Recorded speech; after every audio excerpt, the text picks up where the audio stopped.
Welcome to Kenton's videos. Enjoy the video. You begin by locking in your focus. Choose 1 to 3 core keywords, a country or worldwide, and a clear time range. This reduces noise. Once done, pick a category and search type, web search or YouTube, because the context changes results. Use related queries to spot synonyms and seasonal phrasing. This helps capture variations. Make sure to toggle between interest over time and regional interest to immediately see whether the topic is stable or spiking.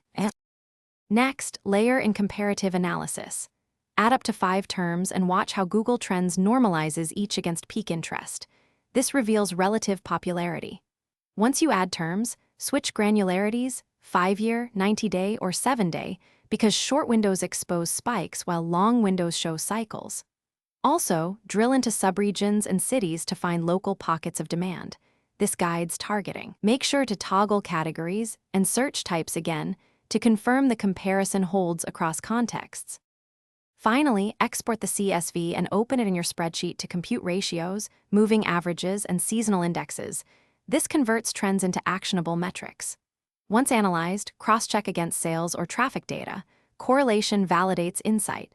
If numbers look inconsistent, broaden the time range, try synonyms, or remove overly broad terms because noisy keywords skew normalization.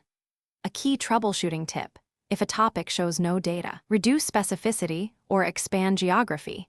Often you'll find signals once. Thanks for watching. Consider subscribing if we helped you.